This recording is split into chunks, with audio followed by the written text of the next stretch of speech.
Hello, ladies and gentlemen. Robert Raven here. Today we're going to start our new solo campaign, Heroes Adventures. And we are going to begin with Lily as our first character. And we've got our grid right here, and we've got notes down so that we can roll to see what happens. And let's begin with the backstory for this campaign's setting, which is the following. About 1,000 years ago, the gods left the world.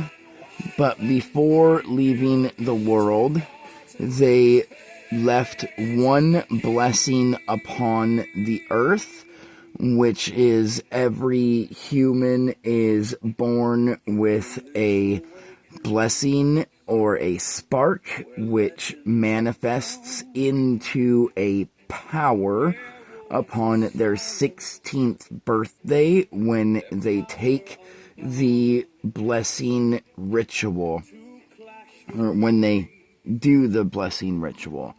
And so that is where we will open up.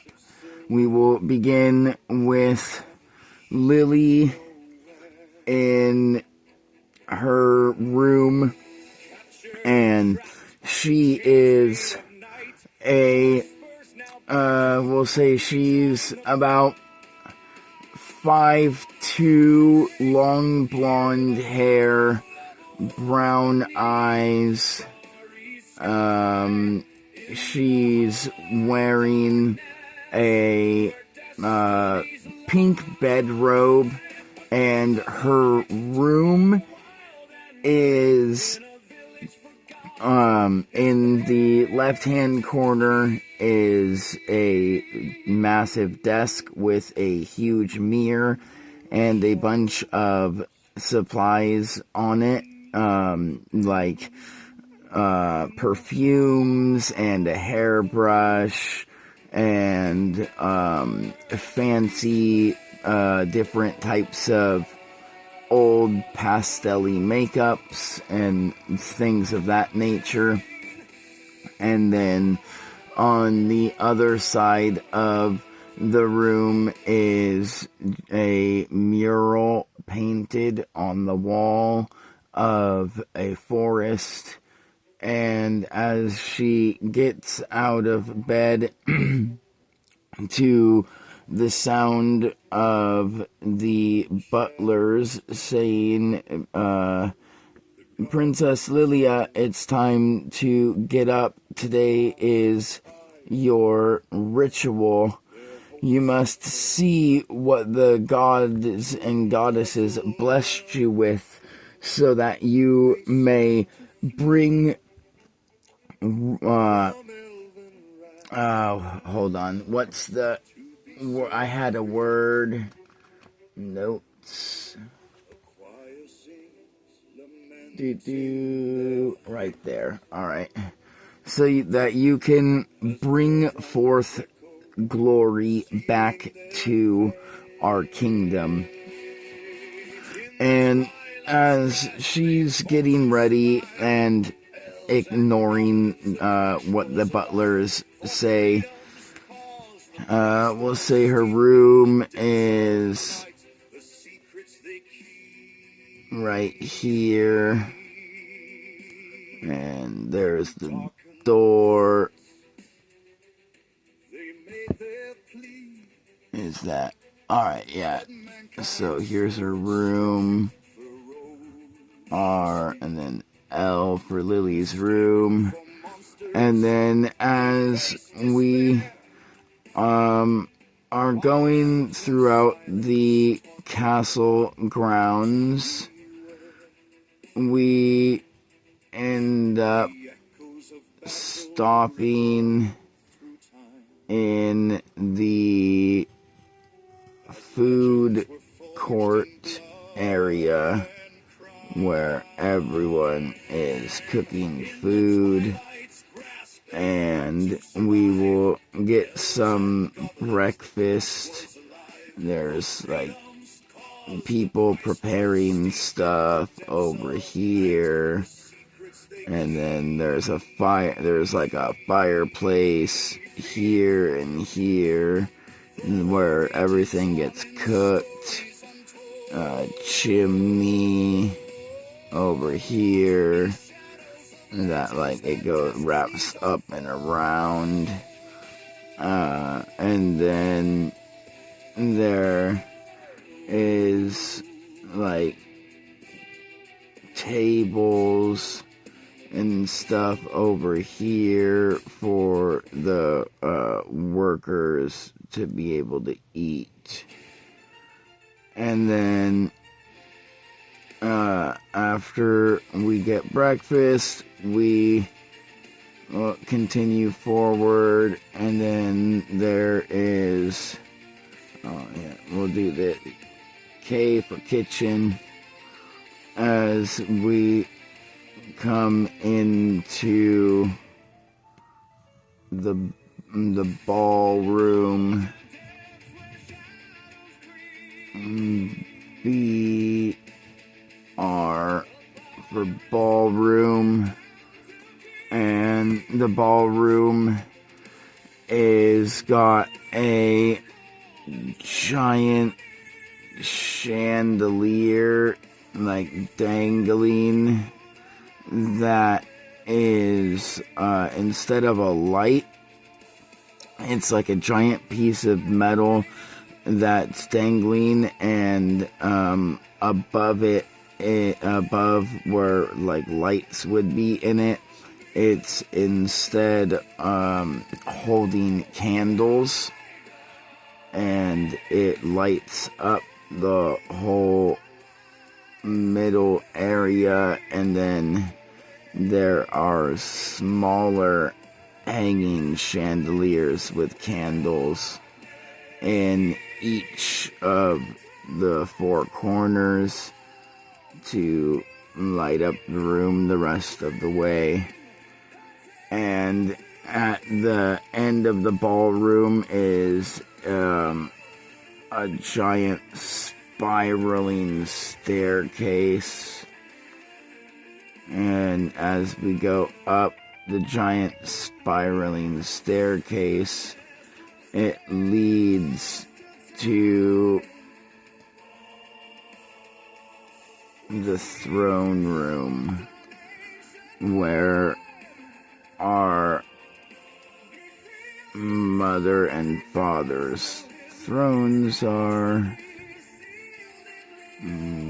King and Queen. And as we come into the throne room, our parents nod at the butler and and the butler then leaves.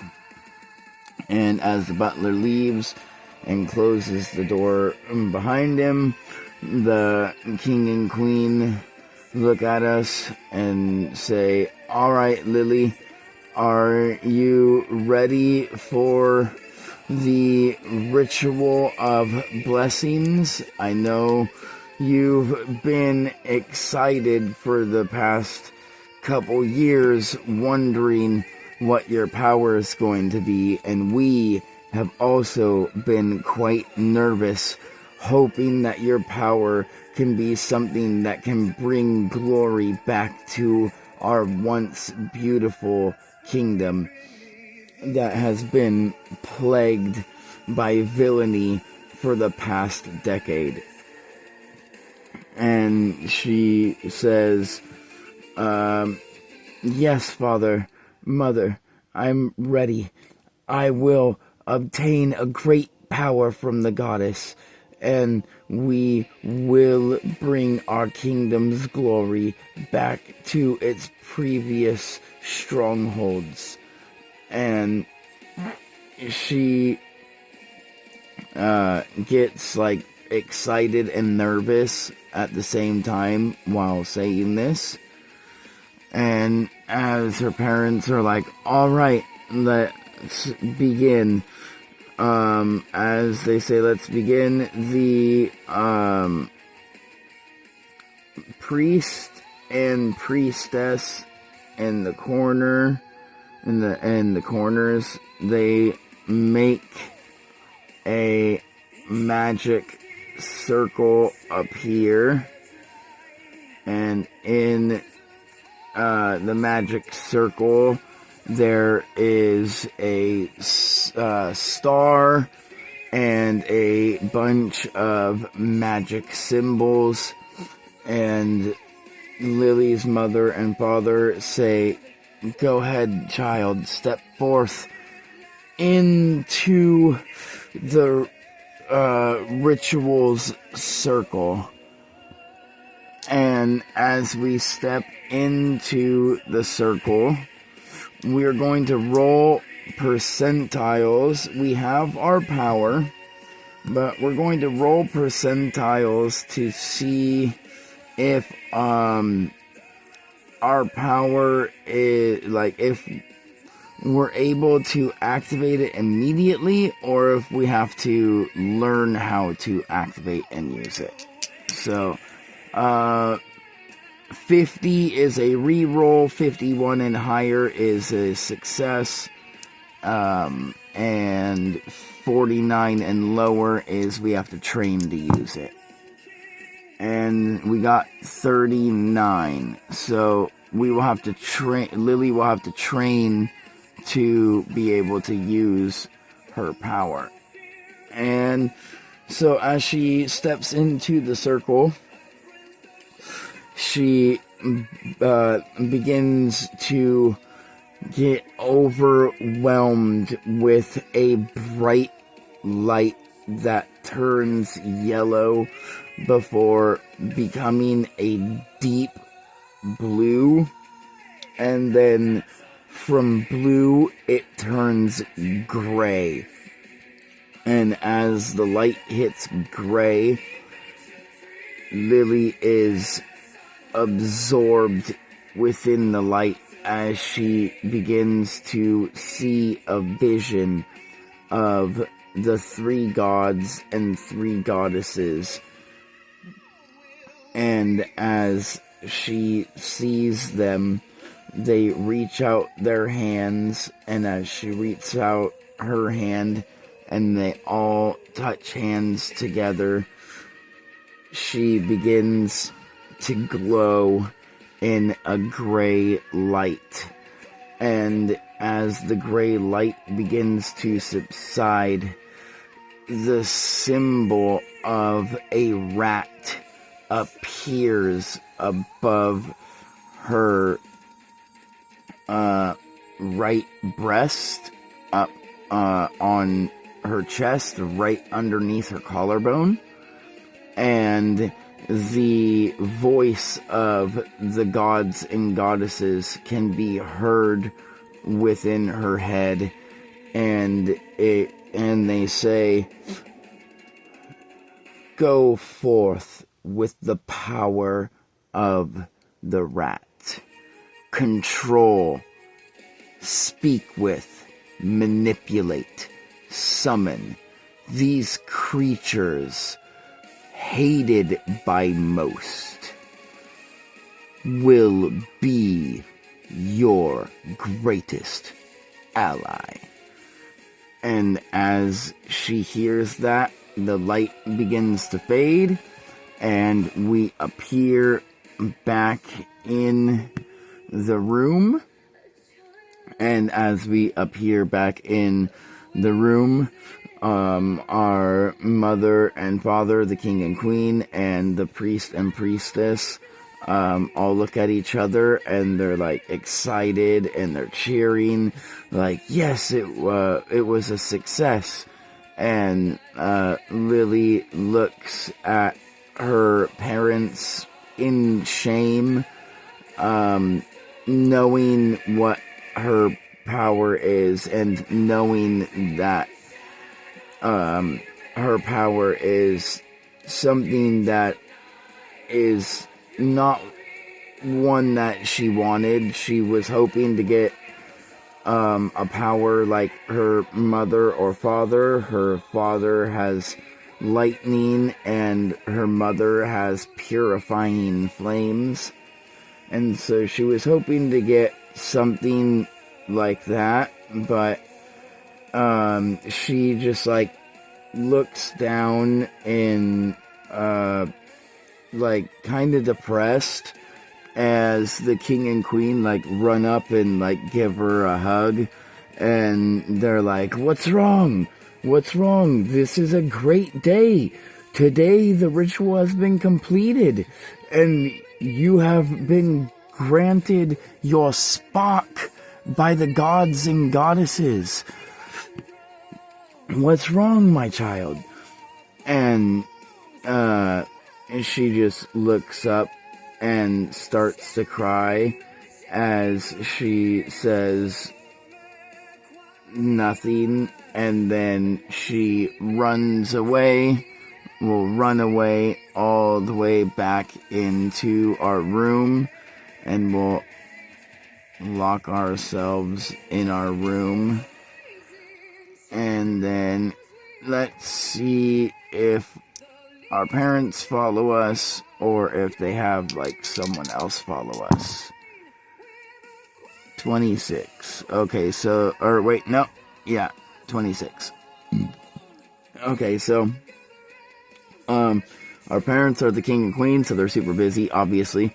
So they will send the priest and priestess to come and talk with us, and the priest and priestess will like knock on our door and start being like, "Hey, Lilia, what's wrong? We need to speak with your parents. They're worried and excited for you. You couldn't have got such a horrible power as something as just what the peasants get. It's not like you can only create a small amount of water or something. Like, come on. You're the princess of this once great nation, and your power will bring about the renewal of this land. You must believe in yourself." And she, we wipe our eyes, and in like a groveling, still crying voice, we just scream, "Please go away. We are tainted." And as the priest and priestess hear us say that, let's see if they like break down the door or not. 59. So yeah, they will break down our door, and as they break down our door and it scares us and we scream and start crying even more because of the shock, the priest and priestess are like, "Come on, Lilia, just show us your spark sigil." And she's like, I can't. And the priestess goes, "Look, Lilia, I'll show you mine." And she lifts up her robe, and on her, just a little bit, and on her hip is the symbol of like a half of a lightning bolt, and then that's like inside a cloud. And she goes, "See, I am a controller of storms, but it's a half of a lightning bolt, so my power is not that great. I'm more attained to changing slight aspects of the weather, like making it rain when it needs to, or making it not rain when it needs to." My brother, on the other hand, and the priest pulls up his left sleeve, and on his arm is a sun sigil, and he then, like, manifests a fireball in his hand, and he goes, I have the power of the sun. And Lily looks at the priest and priestess and says, well, if you guys were born with such great powers, why don't you go save the kingdom with Mother and Father? Father can control lightning, and Mother has flames that can purify curses. Well, the priest and priestess both, like, look at each other before the priest says, well, I mean, that's exactly why your father and mother can't make the kingdom great. Your mother's power is useless unless someone's cursed for her to uncurse. And your father's power is also useless unless there's lightning there for him to control. It's not like he can manifest it out of thin air. And so your power will save this kingdom, my lady. I promise you that. No matter what it is. Well, I mean, unless it's something like a peasant. You didn't end up with a peasant's power, did you? If you did, I swear, we'll protect this secret from your mother and father, and we'll hide you. And she looks at the priest and priestess and says, no, I just want to be alone, and until I have the courage to tell everyone. And they say, all right, you've got 3 days, and after that your mother and father will be sending you to the city of power. What's the city of power? The city of power is where great heroes are made. People go there from all 4 corners of the world. It's also a treacherous place full of villainy. Great place to make a name for yourself and a name for our kingdom. And Lily goes, oh, okay. 3 days then.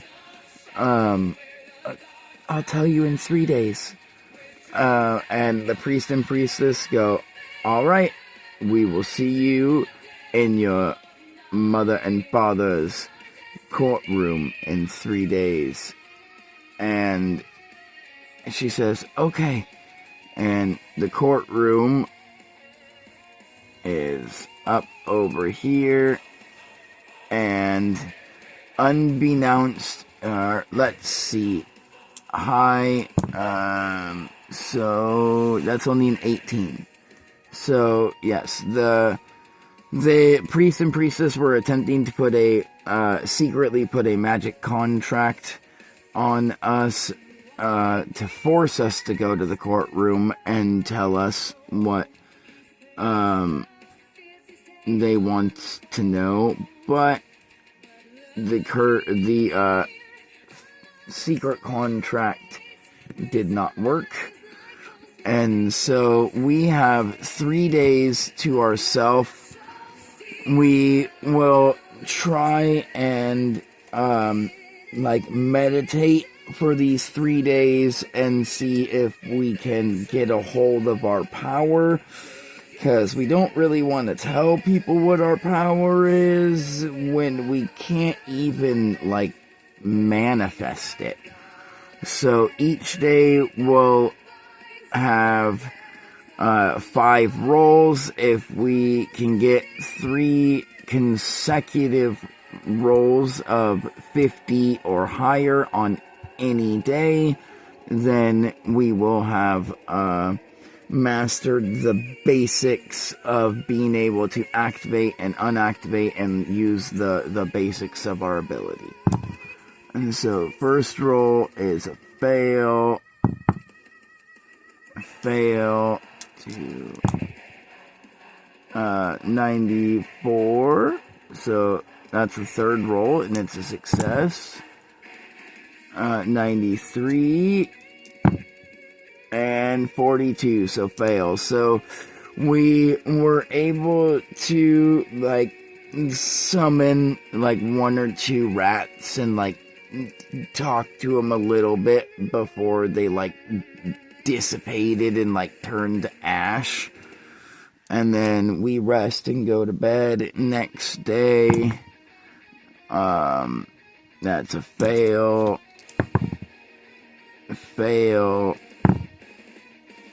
85 is a success. 78 is a success. And last roll is 82. Alright, so on the second day, we succeed mastering the basics of our ability.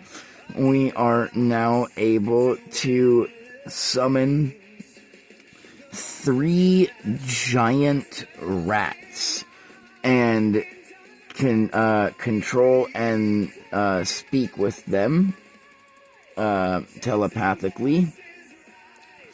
And they are big, they are literally giant, so that we can like ride them.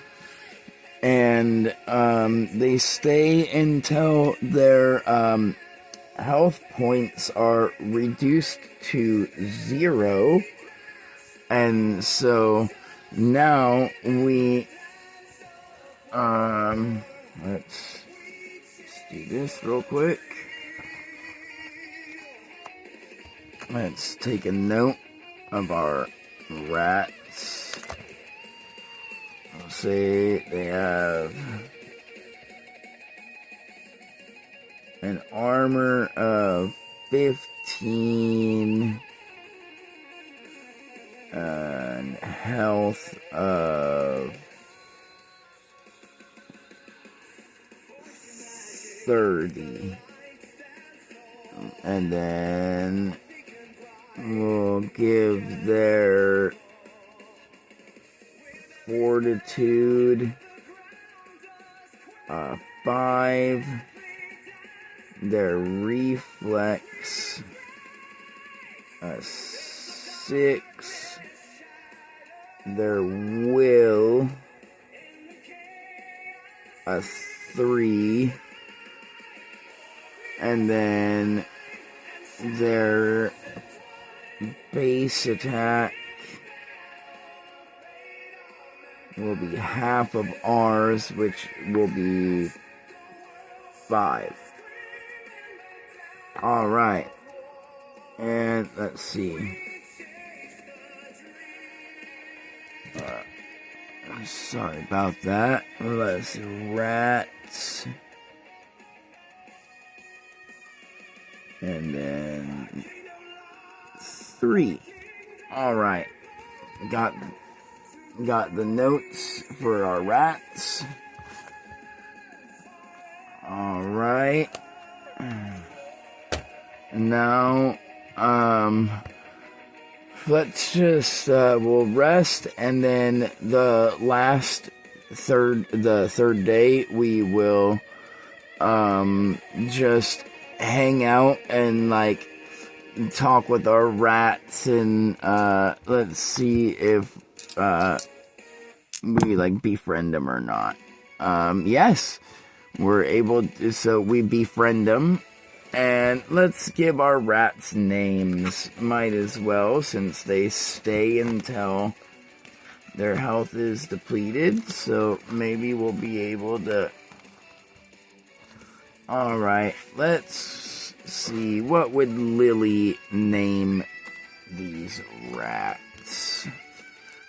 Let's go with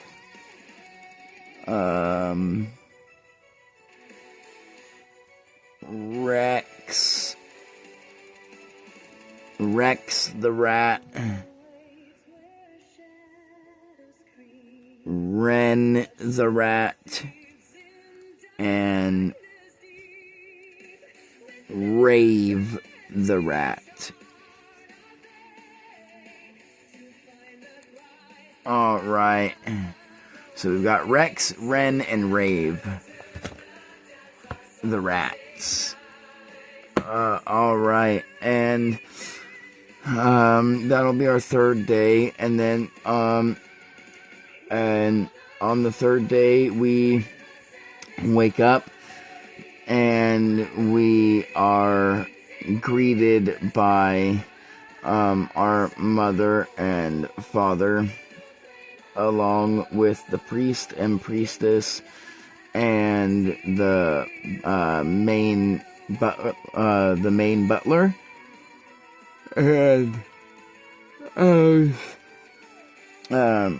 as we are woken up by the butler, and our mother, father, and the priest and priestess are outside our doors waiting.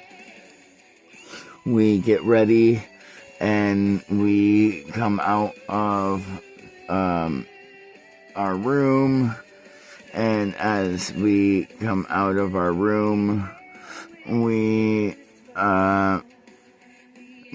see our mother and father with the priest and priestess standing outside our door as we open it, and we're like, why are you like waiting right outside my room? And the king and queen say, well, Lily, I'm pretty sure the priest and priestess already told you this, but you're a big girl now, and our kingdom needs to be saved.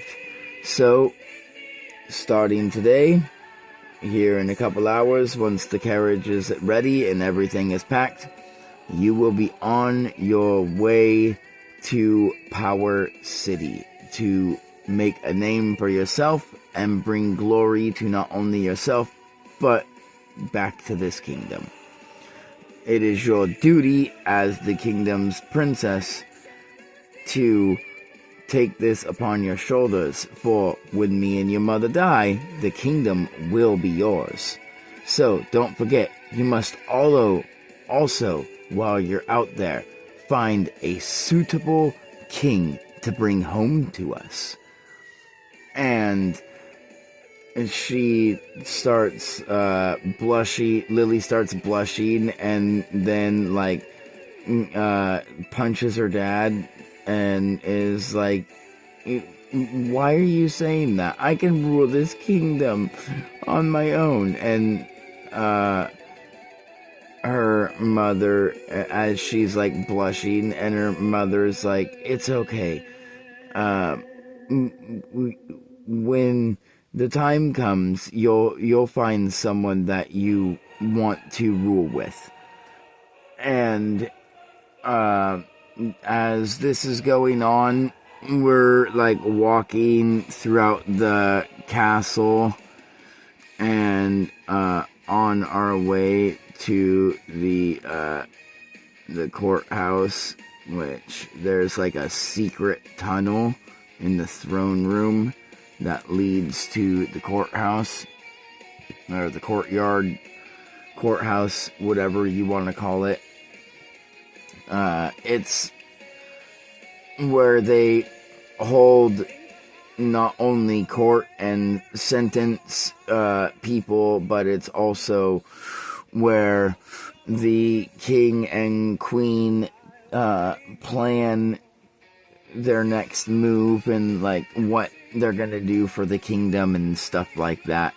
It's a multi-purposed area, and there's a building right here in the center, and then the rest of it is all like beautiful, lush gardens. And as we get here, and then we get into the building has a spell that like silence is everything from the inside of the building from going out, so that no one or anything can hear the conversations that go on inside. And as we get in there, our mother and father ask us to reveal our power sigil, and let's see if we get ashamed or not, because so no, we're not ashamed. And let's see if our rats are still hiding in our room. 24, no. Okay, so at first no one noticed our rats, because they could only be seen and talked to and like communicated with and physically touched by us. But now that we've like rested and we're more like on edge and not so relaxed, our focus breaks, and as our focus breaks, our power activates, and as our power activates, our 3 rats are transported from their hiding spot in our room to next to us in the courtyard building. And as these 3 giant rats appear out of nowhere in a like, they slowly appear as like ghosts, incorporeal, and everyone's like freaking out, like, what's going on? Like, we thought we seen something weird in your room, but it was like just a giant gray blur of magic. We couldn't like really tell what it was. They're thinking to themselves as the magics is now taking shape as they can see it, and it goes from incorporeal to a physical form. And as the giant rats manifest, all 3 of them, they're so big that the building, because the building's not very big, it's just like a 1-room building that's big enough to hold the conversation.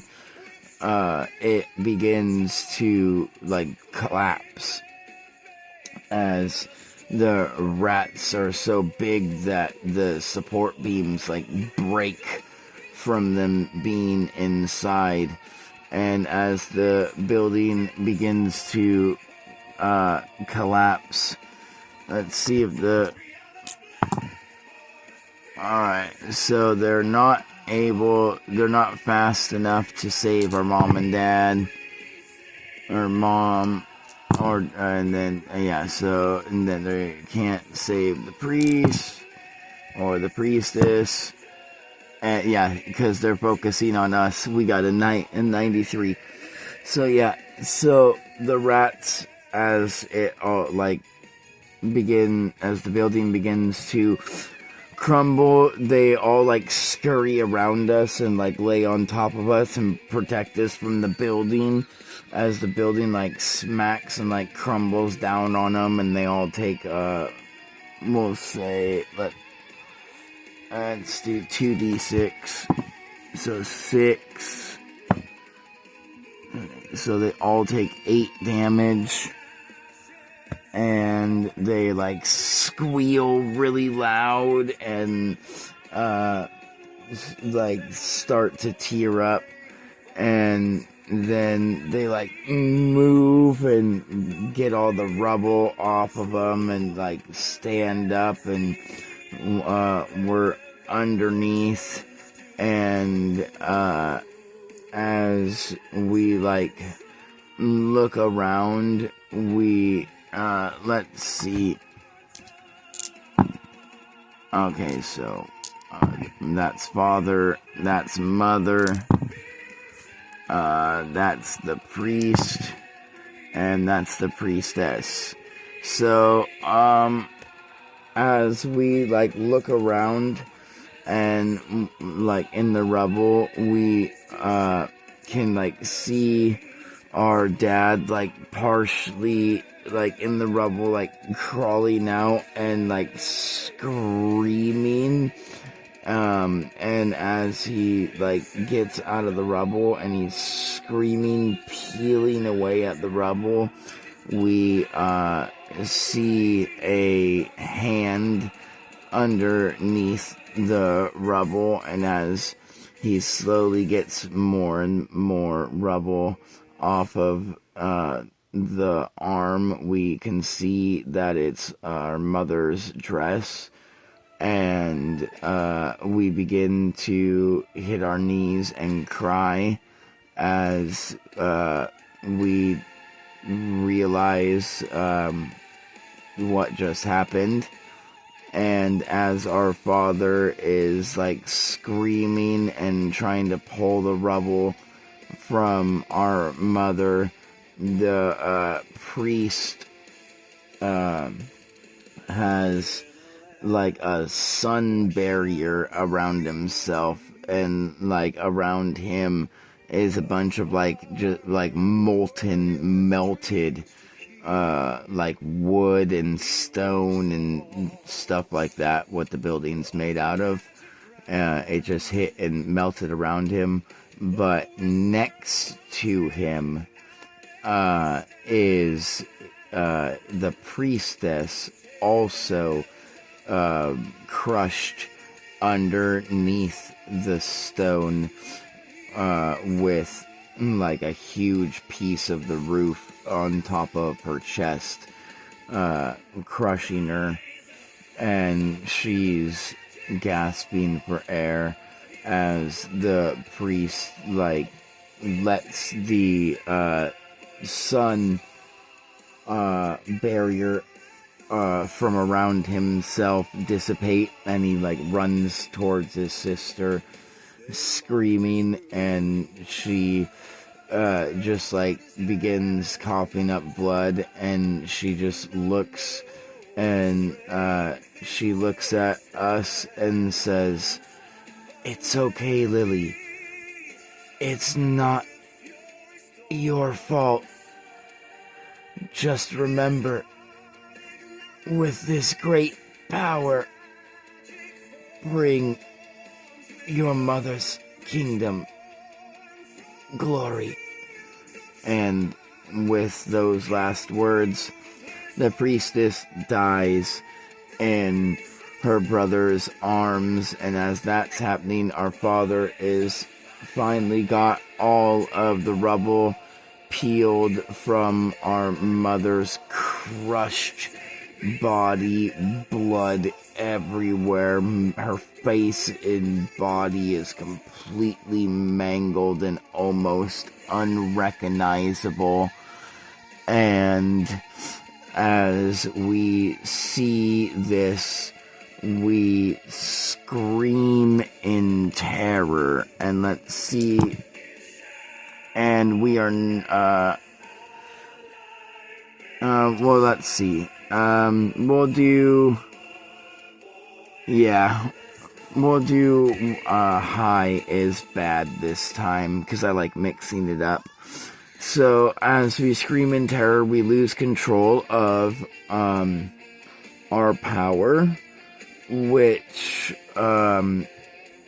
sets the rats free from our control as they rush forward and attack our injured father, as like one of them rushes forward and attacks our injured father, biting him in the throat, and its teeth are so big, it like part of its tooth goes through the throat and through the rest of his neck, all the way through his shoulders, as the other teeth goes all the way through like the bottom half of his back and his stomach. And he just like rips it, as the rat's shaking its head, it like rips a massive hole in the king before a chunk of his side is ripped in half into the rat's mouth, and he falls down onto the ground. And as that's happening, another one of the rats is rushing forward at her mother's mangled body, and it just starts devouring it face first. And as the third rat is rushing towards the dead priestess, and as it like rushes towards it, it like crushes the piece of roof that was laying on her chest in order to get to her, and it starts devouring her from the throat. And as this is going on, we are continuing to freak out, and we are not able to keep control, as the rats then begin to attack and kill and eat each other. As this happens, we begin to like slowly faint as everything goes black. And as we faint and pass out with this horror in front of us, that is where we will leave off today's session. Thank you all, and I hope you join us for Lily's next adventure.